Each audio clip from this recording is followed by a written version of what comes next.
Baik Ibu, selamat malam Bu Titi. Selamat malam Mbak Akhir. Bu Titi begitu kan Pak ini Bu ya? Iya.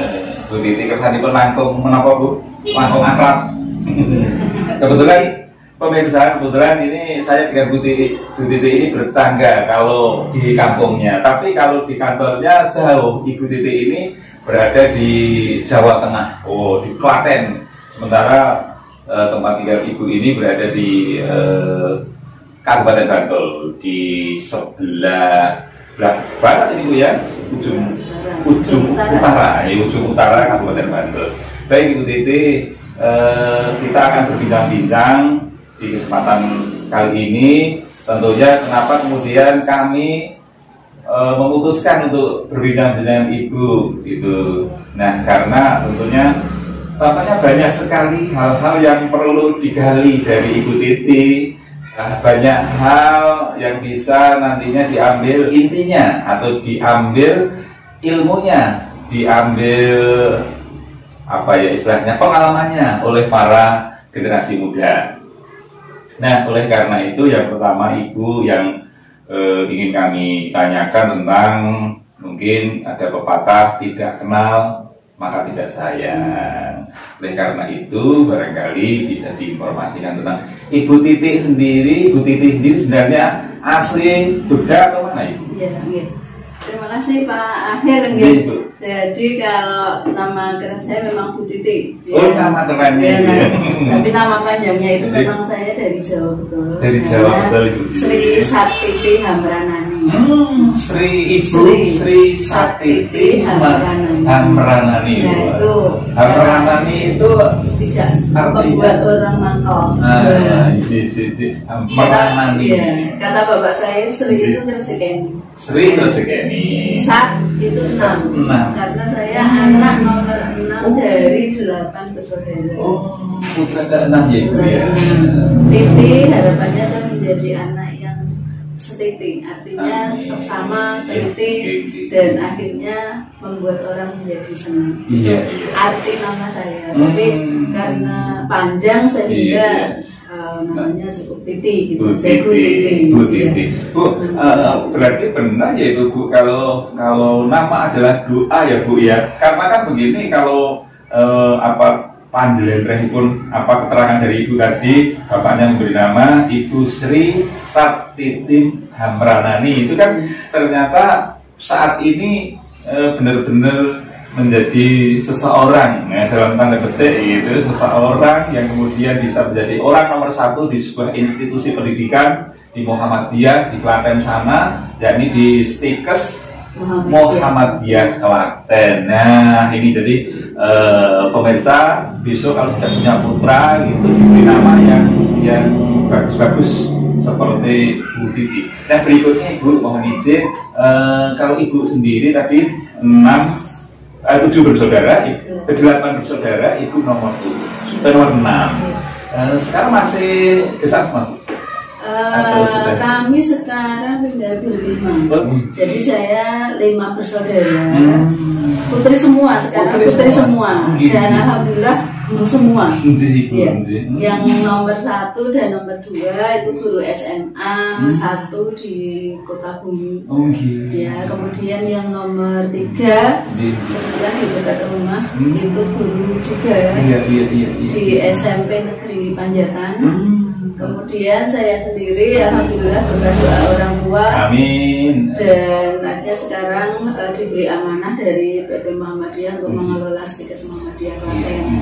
Dan adik saya yang terakhir di Malang itu guru di MTS Bahrul Ulum.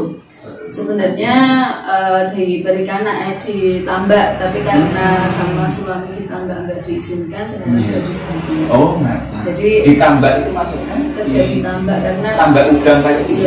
Udang karena sama suaminya nggak boleh, akhirnya kalau saya diburu-buru. Jadi akhirnya kami berlima. Kalau yang kakak saya memang dari IKIP ya, jadi memang jurusannya guru. Kalau saya sendiri sebenarnya dari Poltekkes Pak Akhir, Poltekkes Jogja. Ya sekarang awalnya Poltekkes Jogja, kemudian karena memang kami berlima itu dilahirkan dari keluarga yang serba keterbatasan. Bapak saya hanya tukang jahit Pak. Bapak saya hanya tukang jahit, kemudian ibu itu buruh tani. Jadi apa itu namanya? Tandur ya, itu bukan sawahnya sendiri, tapi ya buruh seperti itu. Ya. Jadi kami berlima dilahirkan dari keluarga dengan sebuah keterbatasan, tapi kami dari orang tua selalu memotivasi kami, pokoknya belajar. Dan alhamdulillah kami berlima bisa menikmati bangku kuliah meskipun dengan ya artinya kita apa adanya. Jadi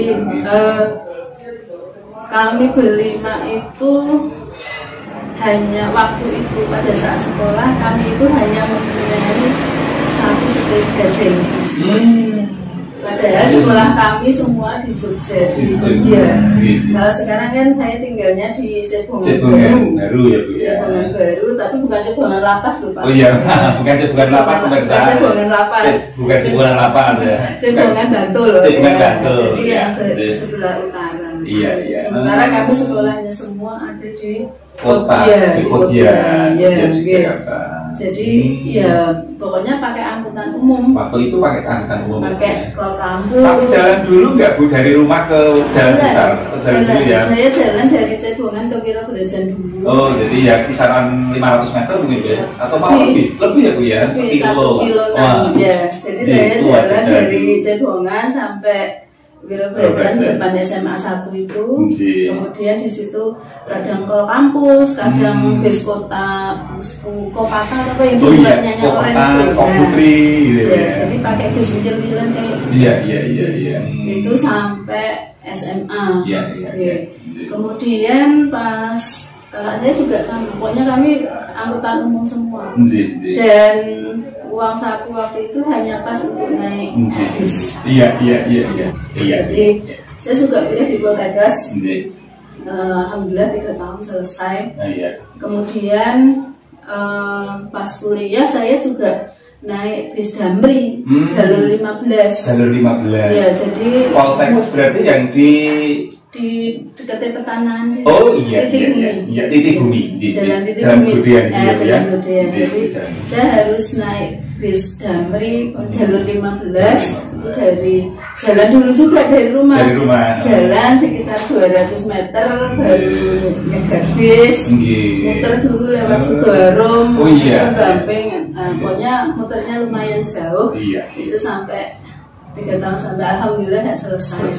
Dan saya selalu ingat pesan bapak itu. Gimana tuh mestinya orang tua? Kalau pesan bapak gini, pokoknya kalau ada kesempatan sekolah, apalagi beasiswa atau tidak membayar sendiri, pokoknya berangkat. Jadi itu selalu saya ingat-ingat pesan bapak. Kalau ada kesempatan sekolah harus diambil. Karena bapak tidak pernah sekolah sampai tinggi. Bapak hanya SR itu apa ya Pak Aisyah? Sekolah kalian mungkin singkat SD ya Bu ya? SD. SR dan tidak lulus. SR. Sehingga itu yang saya pegang terus dan alhamdulillah tahun 93. Tahun 93 itu dengan secara tidak sengaja PDM Klaten itu datang di acara Sawalan Poltekkes. Iya. Saya sudah baru saja lulus 92, beberapa bulan itu ada Sawalan. Dan pada saat itu dari PDM waktu itu Bapak almarhum Haji Majuki Nadi, beliau menyampaikan di Klaten akan berdiri Akper Muhammadiyah. Dan butuh alumni dari Poltekkes itu 3 orang. Iya. Tahun 93 itu. Tahun 93. Kemudian saya ditawari sama dosen saya. Karena kadang-kadang orang kan saya idealis, saya mau ke rumah sakit dulu kayak gitu. Terus pikir kayak gitu, akhirnya cobalah saya ke sana. Akhirnya saya nggak pernah tahu Klaten Pak. Karena sejak TK sampai kuliah itu di Jogja terus, nggak pernah keluar Jogja. Jadi waktu itu saya diantar ke Klaten oleh bapak atau oleh teman pengajian. Jadi sambil ngisi waktu setelah lulus Poltekkes sambil menjemput rezeki, saya ngajar TPA, Pak. TPA di Masjid Cegongan. Di Musola Mutakin waktu itu. Jadi saya bersama-sama waktu itu namanya Remanwis. Remanwis. Ya, remaja Masjidul Islam. Waktu itu kami itu ngajar TPA. Akhirnya ketemu bapak, ketemu suami itu juga di remaja masjid, sama-sama ngajar TPA seperti itu. Ibu, sebentar Bu, kita akan melanjutkan nanti perbincangan dengan Ibu Titi, Ketua Stikes Muhammadiyah Klaten.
Assalamualaikum warahmatullahi wabarakatuh. Saya Fika Widiana Kuspratiwi SPDJ, Kepala Sekolah SD Muhammadiyah Jogokarya. Sekolah kami terletak di Jalan Jogokarya nomor 77A Yogyakarta dengan visi sekolah terwujudnya calon pemimpin bangsa yang berkarakter, berprestasi, inovatif, dan berbudaya lingkungan. Kami berusaha semaksimal mungkin untuk mewujudkan generasi emas 2045. Fasilitas di SD Muhammadiyah Jogokarya cukup lengkap. Yang pertama, kami mempunyai ruang kelas yang lengkap dengan LCD proyektor, kemudian ruang UKS kami yang representatif dan nyaman, kantin siswa yang bersih dan sehat, musola yang luas dan nyaman, serta kami terletak di dekat dengan Masjid Jogokarya yang sudah mengudara sampai internasional. Catering sekolah yang kami layani dengan baik karena anak-anak kami berangkat dari pukul 6.30 sampai dengan 16.00. Program unggulan dari SD Muhammadiyah Jogokarya adalah tahfidz dan al-itqon, yang itu mewajibkan anak untuk bisa berangkat lebih awal, yaitu pukul 6.30. Kemudian kami juga mempunyai program unggulan di penguatan pendidikan karakter, Jogokaryan sekolah menyenangkan, dan juga kami sangat memantau ibadah anak-anak melalui buku yang kami susun, yaitu buku tipis. Kelebihan kami adalah melayani anak dan wali murid dengan semaksimal mungkin dengan fasilitas yang ada dan kemampuan yang ada. Kami mencoba untuk berinovasi, memajukan anak-anak baik di bidang akademis maupun non-akademis. Di bidang akademis, bagaimana religiusitas kita dan anak-anak bisa berjalan dengan baik, bekerja sama dengan Masjid Jogokaryan. Kami mengadakan tahfidz pada pagi dan siang hari, kemudian pembinaan terhadap anak-anak berprestasi, baik di bidang akademis dan non-akademis kami selalu lakukan. Dengan harapan SD Muhammadiyah Jogokaryan akan mewujudkan generasi emas 2045 dengan cukup simpel. Terima kasih. Assalamualaikum warahmatullahi wabarakatuh. Baik, kita akan memulai lagi perbincangan kita dengan Ibu Titi, Ketua Sikes Muhammadiyah Klaten. Bu, tadi sempat terpotong sejenak perbincangan kita tentang sebenarnya asik mendengarkan mendengarkan riwayat atau sejarah Ibu saat masih muda waktu itu, baik ketika sekolah maupun juga di remaja masjid. Nah, oleh karena itu mestinya masih ada cerita masa lalu yang bisa diceritakan, yang mungkin nanti bisa menginspirasi para pemirsa, khususnya mungkin adik-adik remaja yang baru belajar untuk menampaki masa depan. Ibu, tadi kan ceritanya itu maaf istilahnya kan seperti tokoh-tokoh yang lain juga, atau seperti narasumber yang lain yang sudah kami temui itu, prihatin juga gitu, tapi penuh dengan tantangan dan penuh dengan kerja keras. Sekali lagi ini kami mohon izin untuk bertanya, Bu, walaupun pertanyaan ini sering sekali kami sampaikan kepada narasumber begitu ya. Apakah memang kemudian berjuang dengan keras, berjuang dengan gigih, berjuang dengan yang sebenarnya ini sebagai salah satu jalan menuju ke kesuksesan, Bu, seperti Ibu yang saat ini tentunya diberi amanah sebagai orang nomor 1 di Sikes Muhammadiyah Klaten. Betul Pak Akhir. Jadi apapun yang kita cita-citakan itu memang harus diimbangi dengan bekerja keras, belajar keras, bekerja keras, dan tidak lupa berdoa. Dan yang terpenting adalah doa restu orang tua. Jadi doa restu orang tua penting ya Ibu ya? Sangat penting. Sangat penting. Karena sangat penting sehingga kesuksesan seorang anak tidak akan pernah terlepas dari doa orang tua. Saya masih selalu ingat orang tua ya Bu ya, baik bapak maupun ibu ya. Saya selalu ingat apa yang disampaikan oleh bapak dan ibu. Yang masa-masa tidak enak, prihatin, rekoso, tak PEDW. Anak-anakku jadi orang sukses. Nah, itu mungkin yang menjadi semangat bagi kami dengan segala keterbatasan. Pokoknya kami harus sudah ada kesempatan untuk kuliah, kita gunakan kesempatan itu. Dan pada saat kuliah kami modelnya tarik-menarik Pak. Artinya gini, waktu itu kakak saya kuliah itu di IKIP negeri. Waktu itu kan SPP-nya masih sangat murah nih Pak Akhir. Kemudian itu juga hanya ngambil D3. Dan alhamdulillah waktu itu kan kalau D3 model apa? Penempatan. Penempatan. Sehingga kakak saya nomor 1 itu penempatannya adalah di Lampung waktu itu di Lui. Jadi PNS. Nah, kemudian setelah kakak saya selesai, artinya nabung seperti itu, ganti biayai adiknya yang nomor 2. Yang nomor berdua sudah dari IKIP. Jurusannya dulu tata niaga, tapi saya sekarang nggak ngerti Pak. Yang berubah sekarangnya dulu tata niaga. Tata niaga dulu ya. Itu sudah ngambil D3. Dan kemudian kakak saya juga guru juga di Lampung. Tapi yang nomor 2 memang diangkat PNS belum lama. Karena memang apa? Kan aturannya berubah harus S1. Oh iya. Nah kemudian yang nomor 3 itu yang membiayai adiknya bapak. Karena melihat apa nih kalau bahasa kita potensi gitu. Melihat potensi kayaknya ini bisa jadi orang. Terus adiknya dibiayai. Itu juga D3. Karena bapak saya kena PHK itu sejak saya SMP Pak. Jadi setelah itu hanya ada bahasa Jawa seperti itu. Dan yang menyelesaikan kuliah saya juga kakak saya yang nomor 1. Jadi sistem sudah selesai, geret adiknya. Iya. Kemudian yang adik saya gantian. Karena kalau gantian saya sudah di Akper Muhammadiyah Klaten. Nah ini yang perlu tak sampaikan Pak. Matematikanya manusia itu sangat berbeda dengan matematikanya Allah. Sangat berbeda. Sangat berbeda. Karena apa? Gimana Ibu? Secara hitungan matematika manusia, saya bekerja di Akper Muhammadiyah Klaten pada waktu itu. Jelas nggak bisa untuk mencukupi kebutuhan adik saya kuliah. Adik saya kuliahnya di UGM Pak, di biologi, ambilnya zoologi. Nah itu gantian karena menarik, akhirnya yang menyelesaikan adik saya sampai kuliah itu adalah saya. Awalnya kakak saya, tapi karena ada sedikit permasalahan di pertengahan jalan, akhirnya ya udah tak lanjutkan. Karena saya sudah dikuliahkan, sudah bisa bekerja, akhirnya gantian saya narik adik saya. Dan sampai selesai ya? Sampai selesai, sampai nikah Pak. Malah sampai nikah.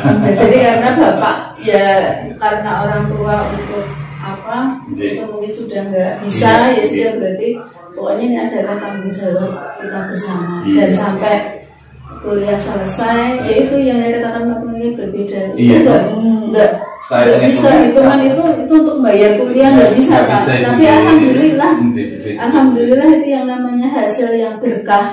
Amin. Ya hasil yang berkah itu sampai tanggal harinya sudah habis, alhamdulillah masih ada. Dan mungkin saya dari tahun 93 sampai sekarang saya laju ya Pak. Dari Cebongan ke Klaten. Padahal kurang lebih berapa kilo itu ya? Sekitar 35. Saya 16 kilo. 35. 2 kalinya. Dulu naik bis hanya 300 Pak. 300 rupiah. Jogja Klaten. Kan saya masih kecil, lulus D3 itu kan masih kecil, 21 tahun kan ya. Nah itu harus laju kerja sampai ini saya dikasihani kondekturnya gitu. Sehingga kalau bayar itu mesti dikorting.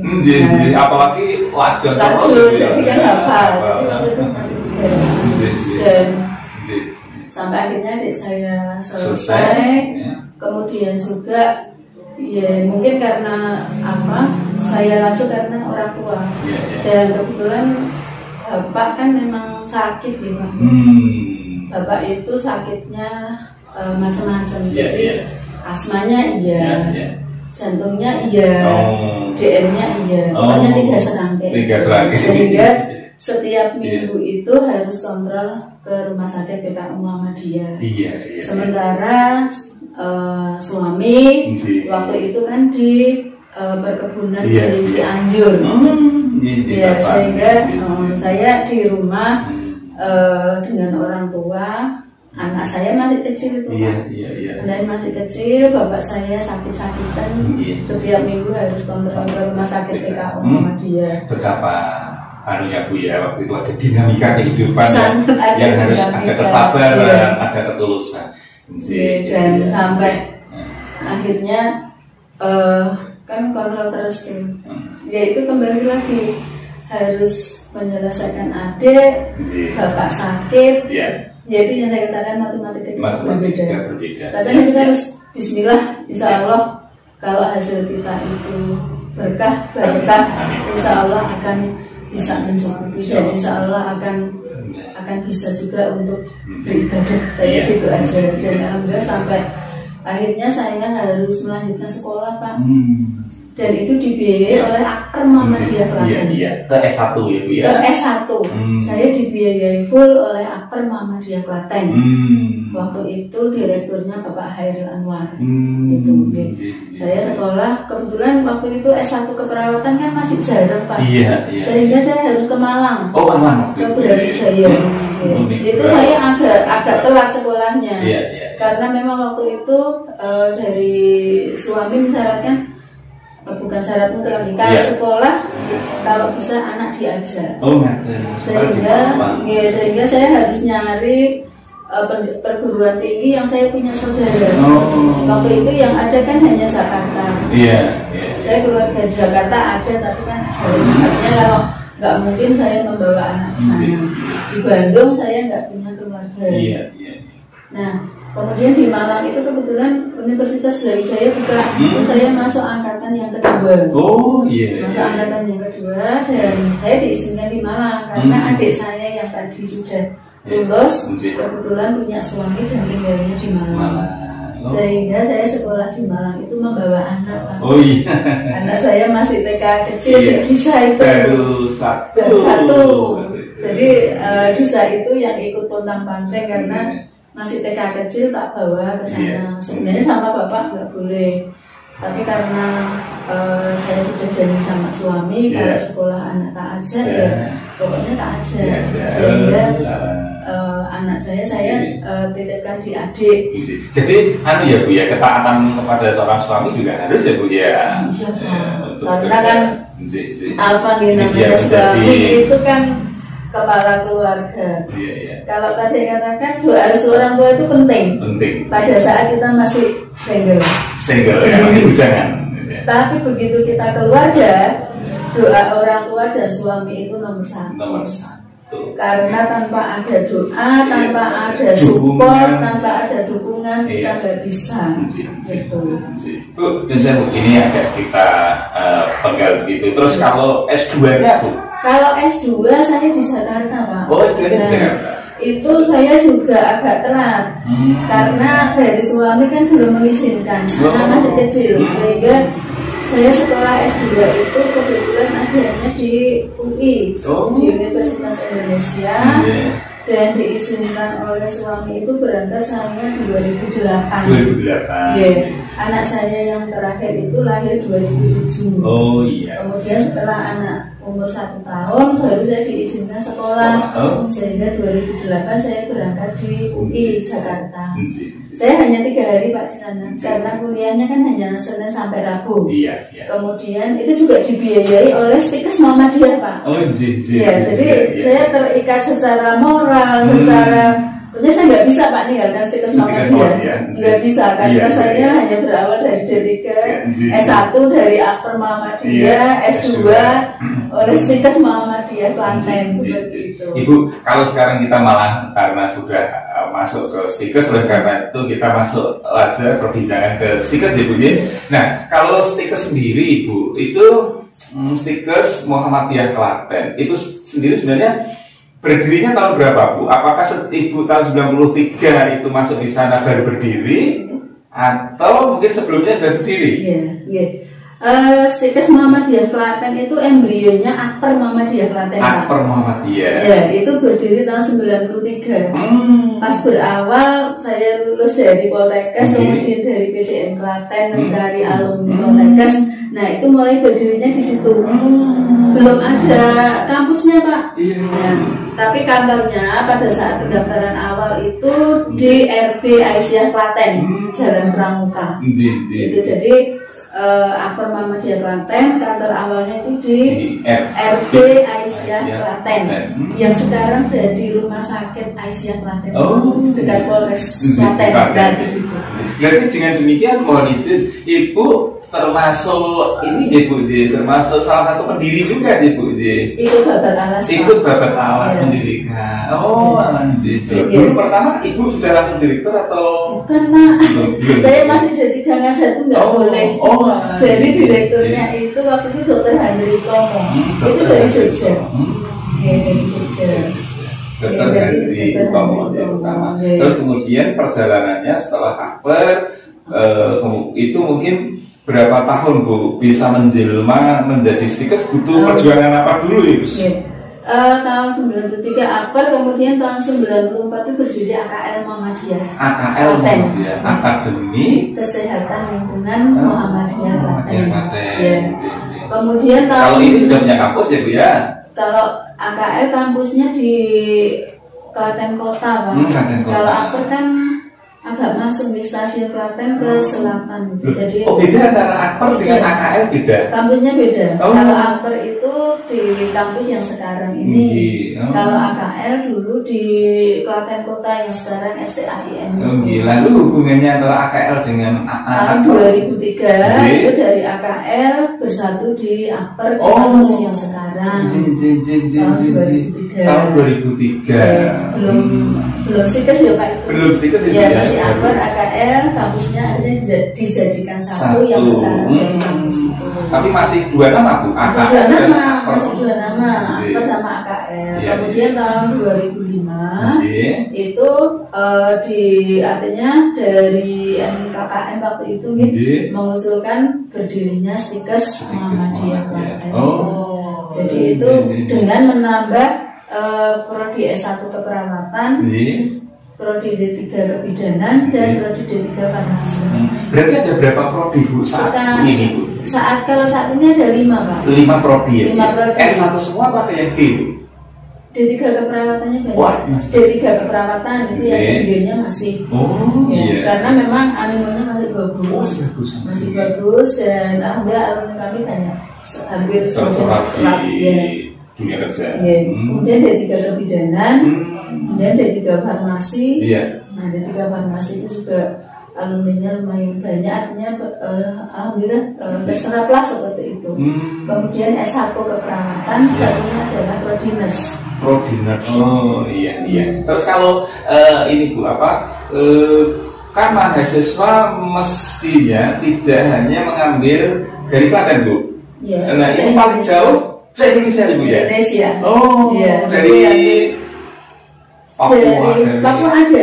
Jadi di Stikes Muhammadiyah Klaten itu sekarang juga menerima mahasiswa yang non muslim Pak. Mahasiswa yang non muslim itu kami terima. Dan alhamdulillah yang sekarang non muslim itu bisa mengikuti. Jadi semua kurikulum dan seterusnya itu mengikuti. Bisa mengikuti. Dan dari Papua ada. Sistemnya bagaimana itu Bu? Apa menyebar jaringnya sehingga terjaring mahasiswa dari seluruh pulau atau hampir seluruh pulau yang ada di Indonesia itu? Kita menggunakan sistem online Pak. Jadi webnya Stikes yang sama, yang kedua adalah alumni.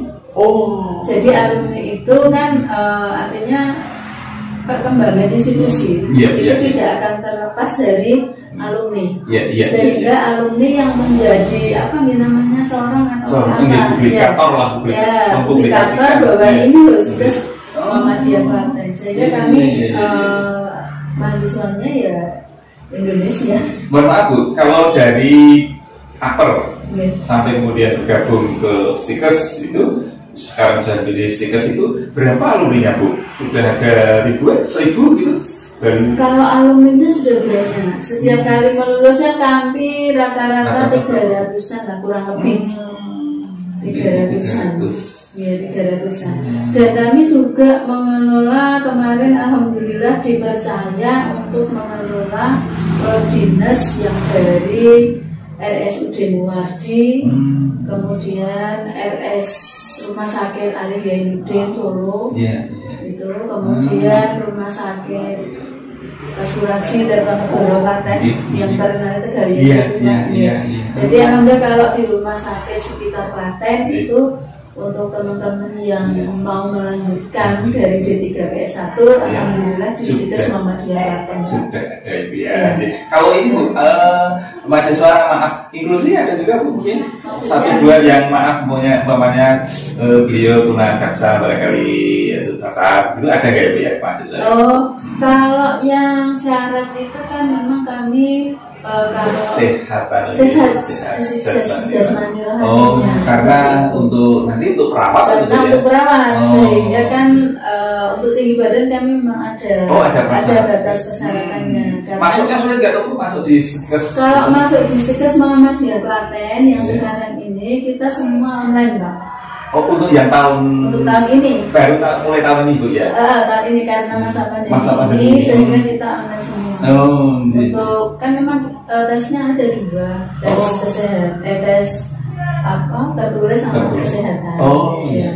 Tapi setelah tes kesehatan, setelah masa pandemi memang hanya tes kesehatan ada satu yang mutlak itu tidak berwarna.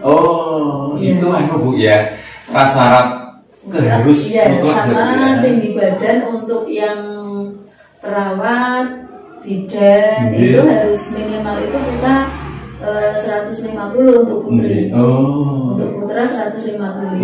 Sebenarnya bukan karena apa, tapi karena kalau nanti memberikan pelayanan ke pasien gitu, nanti saya tak ambil contoh infus lah kayak gitu. Nah itu kalau tingginya nanti nggak kesulitan.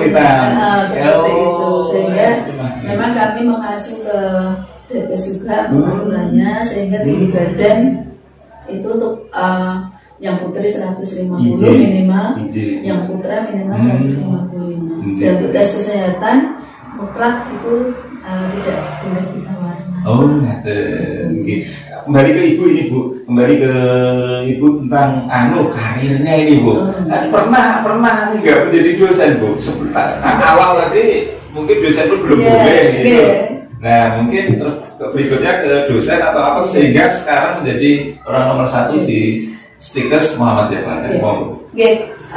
Saya awal karena D3 belum bisa jadi dosen. Kemudian ikut pelatihan terus. Akhirnya waktu itu ada yang namanya Akta 3. Akta 3 itu kayak semacam apa nih, dulu saya ngarani SIM mengajar. Mengajar. Saya ikut kegiatan Akta 3 itu di Semarang. Itu penyelenggaranya bukan dari dari IKI. IKI Semarang. Dari IKI Semarang.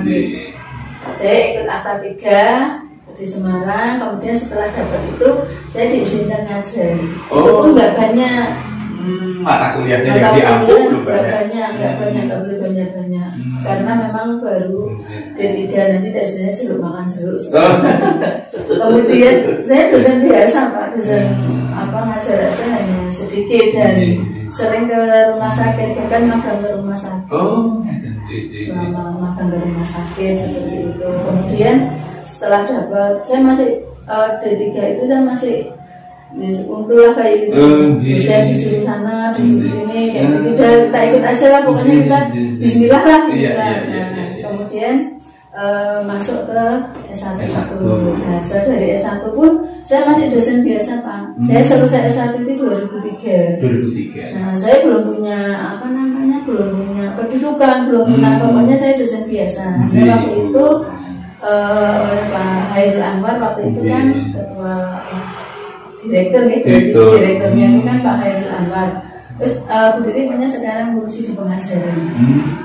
Saya nggak ngerti namanya, pokoknya saya di pengajaran, jadi belajar tentang kurikulum, tentang jam dan seterusnya itu malah setelah mulai S1. Kemudian setelah S1 itu 2005 saya juga masih dosen biasa Pak, belum punya, artinya dan saya berusaha tidak menjadi yang orang berambisius. Kalaupun saya mendapatkan sesuatu atau amanah itu karena kinerja saya. Saya prinsipnya gitu aja. Pokoknya saya memberikan yang terbaik untuk Akbar Muhammadiyah waktu itu. Nah kemudian tahun 2005 saya masih dosen biasa Pak. Kemudian masih S1 juga gitu ya? Masih S1. Nah kemudian waktu itu dikasih amanah sebagai sekretaris prodi. Sebagai sekretaris prodi. Nah, itu sekretaris prodi setelah jadi Stikes Pak 2005 nih. Saya pulang 2003, kemudian Stikes 2005, kemudian saya diberi amanah oleh Pak Hairil waktu itu sebagai sekretaris prodi keperawatan. Waktu itu prodinya itu Bapak Saifudin Ini hanya begitu mungkin. Ya pokoknya karena amanah saya itu di sekretaris prodi ya pokoknya semua tentang pembelajaran tak pelajari semua. Memang betul-betul tak pendelangi. Saya bukan orangnya modelnya kayak gitu Pak. Iya. Pokoknya kalau dikasih amanah pas sekolah ya pokoknya terus sekolah, pokoknya 2 tahun selesai gitu. Kemudian dikasih amanah itu ya pokoknya saya harus belajar ini nih. Ya memang dari nol belajar akhirnya kan tahu betul ternyata seperti ini. Kemudian sampai tahun 2008 sampai 2008 prodi ya sampai saya di kuliah. Jadi saya belum pernah jadi kaprodi malah. Kaprodi saya belum pernah. Jadi dari dosen biasa cukup lama. Kemudian 2005 itu diberi amanah untuk menjadi sekretaris prodi. Sampai 2008 saya sekolah di Jakarta. Saya sekolah di Jakarta. 2 tahun atau 18 bulan atau berapa waktu itu? 2 tahun. 2 tahun ya. 2 tahun, hanya 2 tahun selesai. Jadi ngambil S2 di Jakarta itu tak lepas. Sekretaris prodinya. Karena memang karena jauh, yaitu mungkin tipe saya. Karena sekolah jauh, pokoknya bagaimana caranya biar cepat selesai. Iya. Sehingga. Tapi ini tidak ada syarat untuk membawa putra ya Bu, kalau yang Jakarta. Karena gede juga ya. Gede. Berarti yang anak kecil. Yang kecil. Nah ini yang perlu kami sampaikan juga. Sekolah jauh itu memang butuh persiapan mental. Jadi waktu itu anak saya yang nomor 2 itu masih TK. Di TK Nur Aini, Serangan itu. Nah waktu itu anak saya di sana itu sering nangis, teriak-teriak mencari ibu. Kebetulan di TK Nur Aini itu setiap bulan ada kayak psikolog gitu. Nah kemudian Mbak E yang ngomong dipanggil, ditanya. Nah baru tahu kalau ibunya itu setiap kuliah. Akhirnya ditanya orang yang terdekat siapa, mbahnya. Jadi ibu saya. Jadi memang butuh perjuangan yang harus berkorban di satu sisi ya. Jadi akhirnya ketemu dengan anak itu mungkin bukan kuantitas, tapi yang kita utamakan kualitas. Jadi akhirnya kita terus balik ketemu dengan anak itu yang mungkin bukan kuantitas, tapi adalah kualitas. Nah, saya kuliah 2 tahun sampai 2010. Kemudian alhamdulillah selesai, balik ke Stikes Muhammadiyah Klaten. Ngajar ya, ngajar biasa, karena kan saya nggak punya, artinya kan kemarin pas sekolah udah lepas ya. Kemudian waktu itu dikasih amanah dipanggil oleh BPH. Kalau di Stikes kan ada istilahnya Badan Pembina Harian, itu dari perpanjangan dari BP Muhammadiyah yang membina, mengawasi perjalanan Stikes. Nah waktu itu 2010 saya diangkat menjadi wakil ketua 1 tahun 2010 saya pulang. Ya, saya pulang. Ada berapa wakil ketua Ibu? Ada 3. Jadi saya wakil ketua 1 itu di bidang akademik. Kemudian yang wakil ketua 2 itu Pak Taryono. Yang wakil ketua 3 itu Bu Sri Handayani. Itu tahun 2010. Dan bapak-bapak itu tadi yang Ibu sebut juga termasuk dari awal itu tadi ya Bu ya? Pak Saifuddin. Ketuanya, ketua Stikesnya. Kalau Bu Sri Handayani itu dari AKL. Dari AKL dari AKL gitu. Jadi 2010 selesai, kemudian diundang oleh BPH, akhirnya diamanai untuk bersama-sama Pak Udin menjadi wakil ketua 1 sampai tahun 2014. Sampai 2014. Satu periode. Satu periode 2014. Jadi hanya dari melompat itu Pak. Jadi belajarnya saya agak tenanan. Dari sekretaris prodi, belum pernah mengelola prodi, langsung wakil ketua 1 bidang akademik. Sehingga memang butuh, ya itu tadi pokoknya belajar dan yang dihadapi itu betul-betul di tongkrongnya bertelangi. Saya seperti itu. Diseriusi ya. Jadi kadang-kadang mungkin Stikes itu rumah saya yang kedua ya Pak. Atau malah kebalik. Karena pagi harus berangkat dari Klaten, malam dari Jogja, sampai Klaten, dari Klaten paling sekitar jam 5 baru pulang. Rata-rata sampai dalam harusnya kan sampai rumah ya sekitar jam 6. Itu kalau tidak ada event khusus ya, kegiatan. Ada kegiatan malam di malam lagi. Ya, makanya kualitas itu yang sangat penting untuk anak. Lalu kemudian untuk menjadi ketua ini berarti tahun berapa Bu? Saya jadi ketua STIKES 2014. Periode pertama itu 2014 sampai 2018. Waktu itu bukan beban tanggung jawab yang harus saya selesaikan utama itu adalah akreditasi, Pak. Karena dari 5 prodi itu yang akreditasinya B itu baru 1. D3 kebidanan. Yang 4 itu adalah sudah terakreditasi tapi nilainya kan masih C. Masih C. 2014 itu. Sehingga ini kami harus berjuang betul untuk bagaimana menaikkan ya, karena memang tetap akreditasi itu kan menjadi orang mau masuk itu kan akreditasinya apa, gitu. Sehingga dan satu lagi PR-nya adalah institusi itu 2014 belum terakreditasi, sehingga di periode pertama itu kami harus menyelesaikan mengangkat 4 prodi itu yang C sama akreditasi institusi. Sehingga akreditasi itu beruntun. Jadi berjalannya hampir bareng, hanya selisih bulan aja. Kalau sekarang gimana Bu? Sekarang alhamdulillah dengan perjuangan itu di tahun 2016 kami kan reakreditasi. Alhamdulillah 5 prodi itu dapat B. Institusi alhamdulillah di tahun 2017 juga dapat B. Baru pertama kali akreditasi. Akreditasi itu usianya berapa tahun Bu? 5 tahun. 5 tahun Ibu ya? 5 tahun, iya. Jadi di 2017 institusi alhamdulillah terakreditasi B. Prodinya alhamdulillah semua sudah B. Itu saya jadi ketua STIKES periode pertama. Menyelesaikan semua, melanjutkan kepemimpinan dari Pak Syarifudin yang sudah bagus dipertahankan, ditingkatkan, yang perlu diperbaiki sampai ngangkat akreditasi.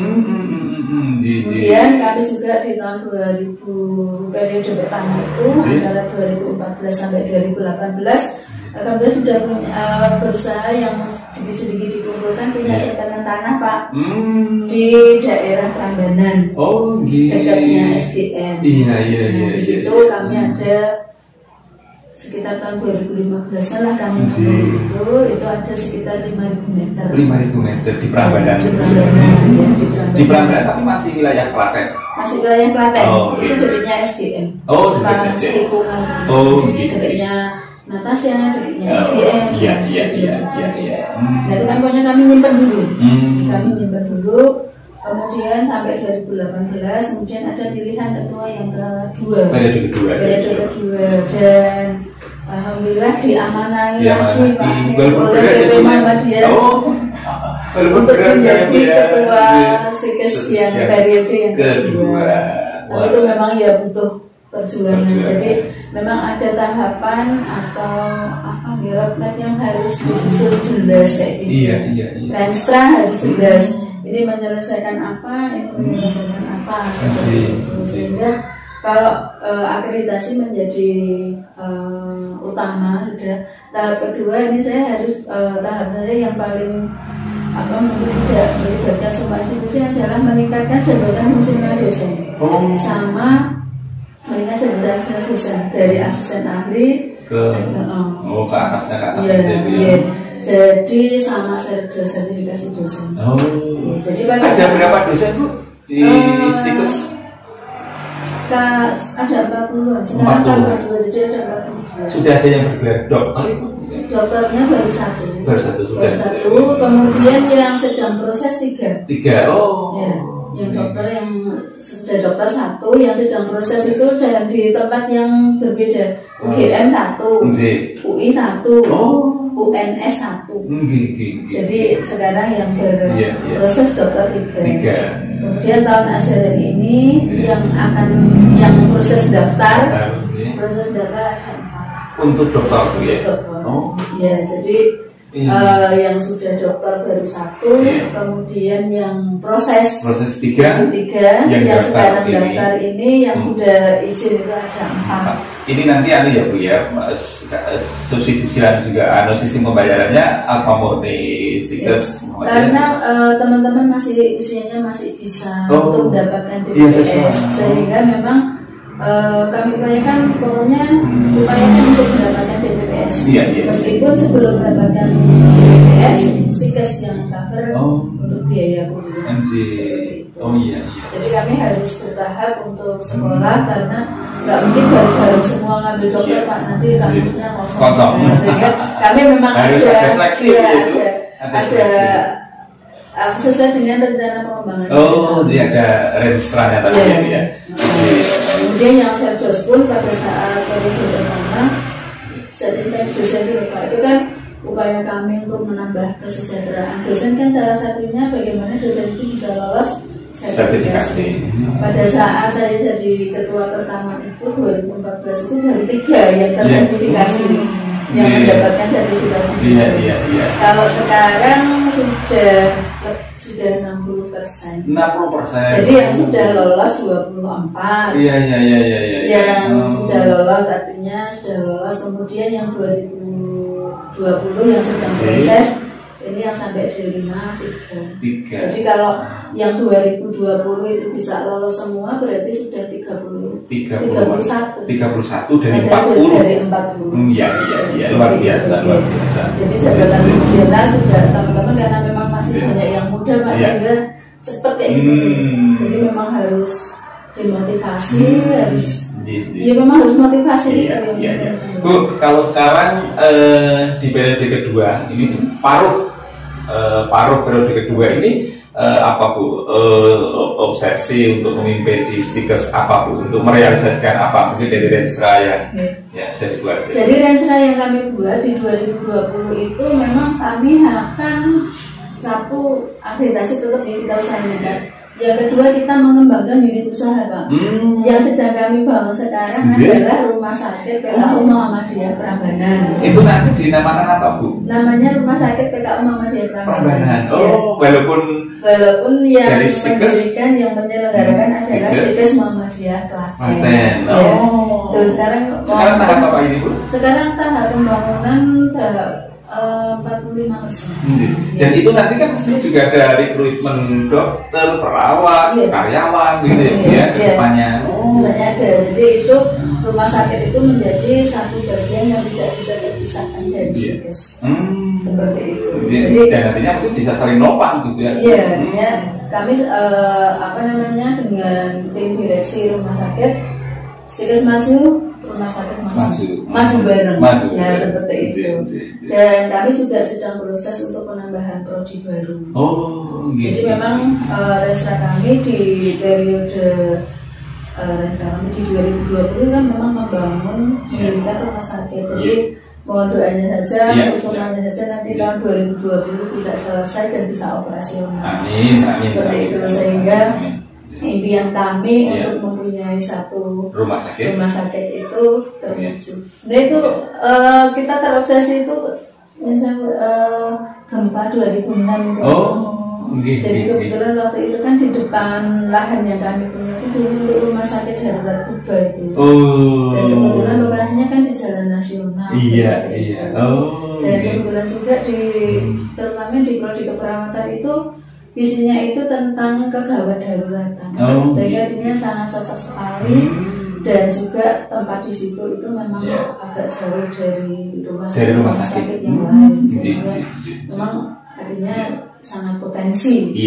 Sangat potensi untuk berkembang dan itu insya Allah akan mengangkat stikes. Sehingga mungkin ini satu-satunya stikes yang sekarang ini sedang berinisiasi untuk mendirikan rumah sakit.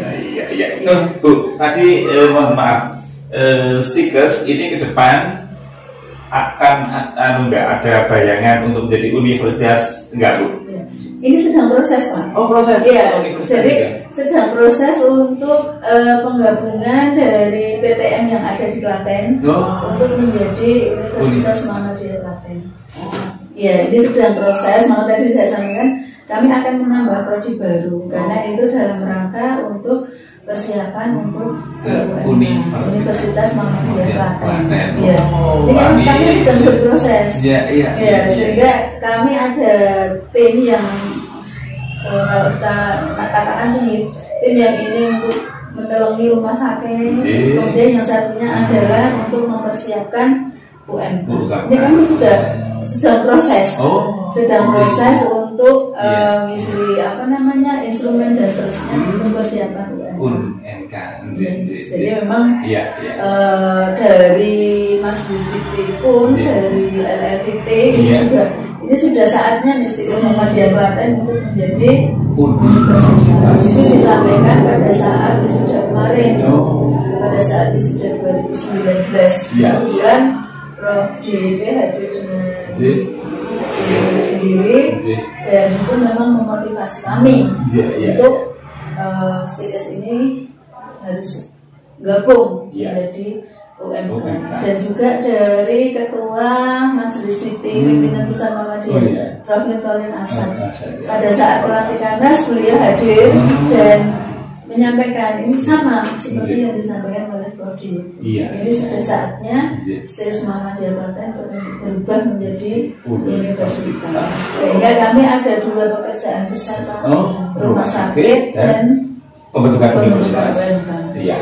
Bu, ini di etapa kedua ini mungkin masyarakat pemirsa itu belum tahu alamatnya. Alamatnya dari STIKES Muhammadiyah Klaten yang mudah-mudahan segera nanti bisa bergeser menjadi Universitas Muhammadiyah Klaten. Alamatnya di mana, Bu? Oke. STIKES Muhammadiyah Klaten itu alamat di Jalan Insinyur Soekarno, kilometer 1, Untalan, Klaten.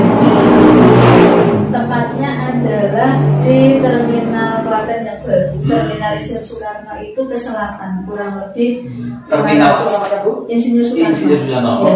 Itu depannya stasiun. Jadi antar-antarnya mudah, Pak. Jadi di situ ada stasiun, ada terminal. Kalau naik kendaraan umum ya turun di terminal itu. Kemudian nanti ke selatan sekitar 500 meter. Jadi terminal Klaten atau stasiun Klaten ya, Bu ya. Baik dari Jogja maupun dari Surabaya itu turunnya di situ. Jadi ke selatan 500 meter. Sekitar 500 meter. Di situ ada STIKES Muhammadiyah Klaten. Itu pokoknya di pinggir sana. Hanya sekitar 1 kilo lah. Berapa hektar, Bu, areanya? Kalau areanya di sana itu yang sudah terbangun kampus itu sekitar 6.000. Ya, tapi kita masih punya lahan yang masih bisa digunakan. Itu kan sebagai persiapan kami kalau seandainya nanti semoga UMK itu di ACC dan izinnya turun itu kampus utamanya nanti di situ. Jadi untuk lahan insya Allah sudah tersedia. Kan syaratnya itu lahan 1.000 meter. 10.000 atau 10.000 UMK. Sehingga di kampus utama kami di situ insya Allah bisa. Ibu, tampaknya kita berbincang sudah cukup lama. Oleh karena itu untuk etapa kedua ini kita akhiri dulu. Nanti kita akan masuk ke tahap ketiga.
Pertiwi Espirijas, Kepala Sekolah SD Muhammadiyah Jogokaryan.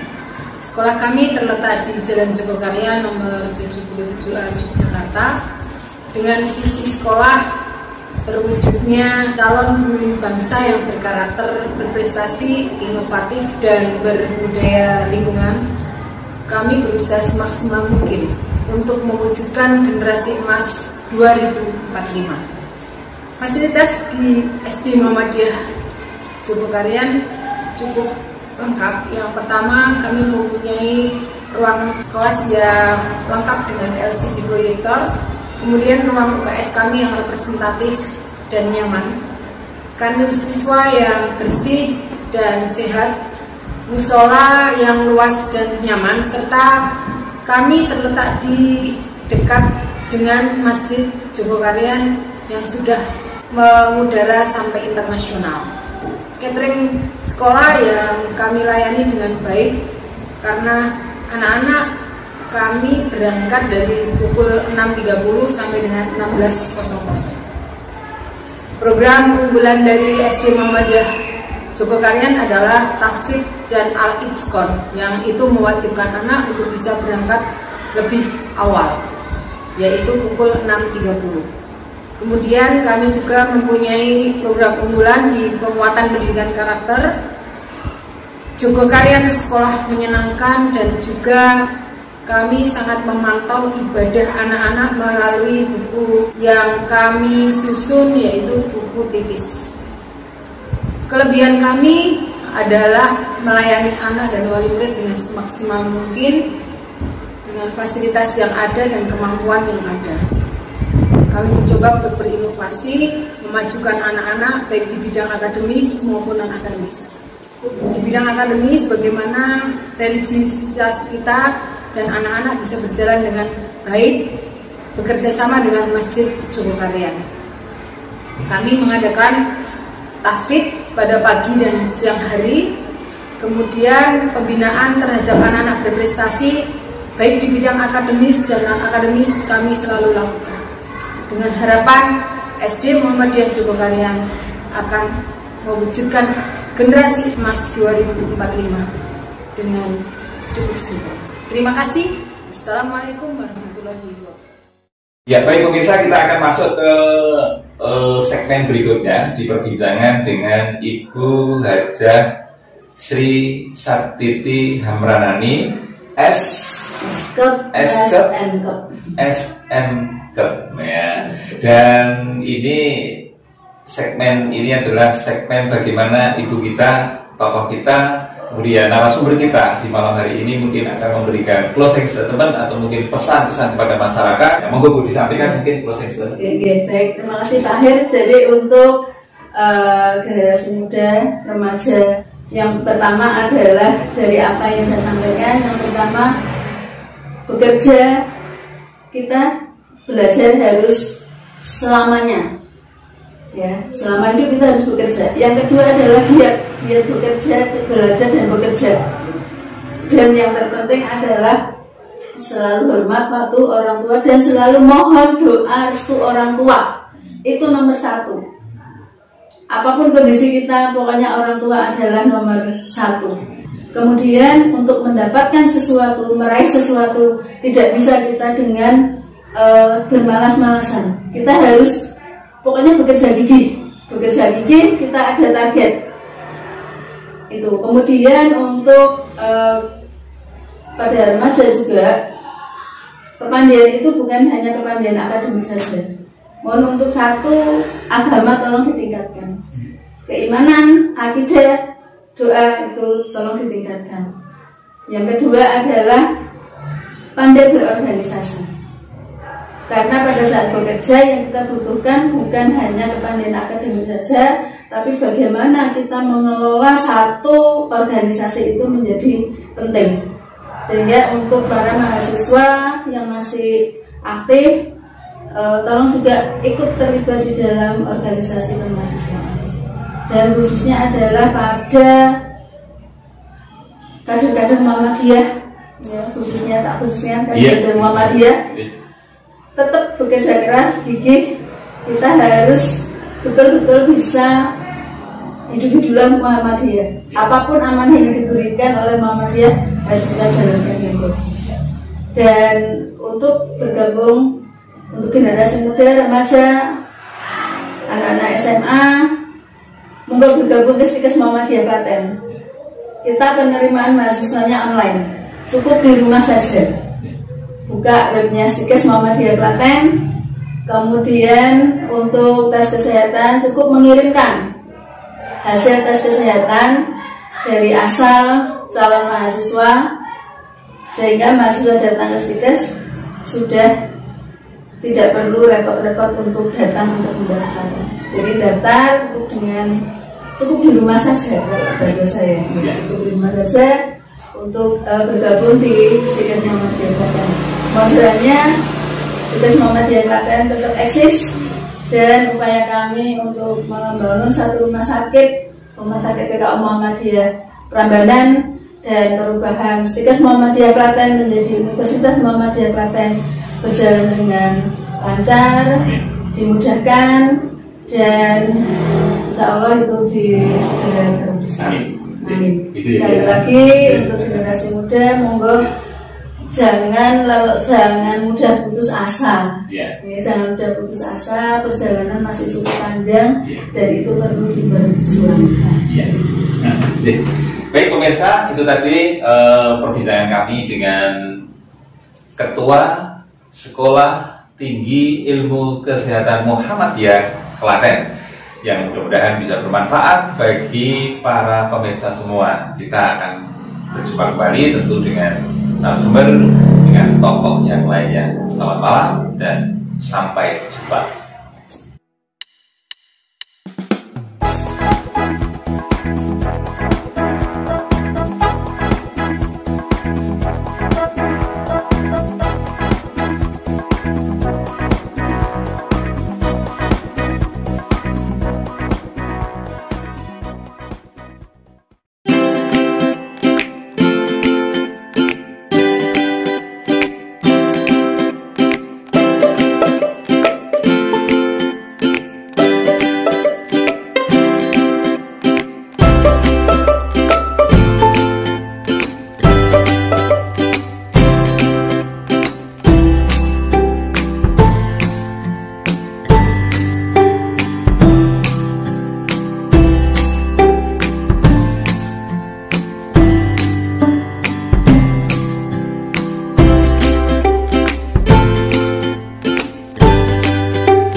Assalamualaikum warahmatullahi wabarakatuh.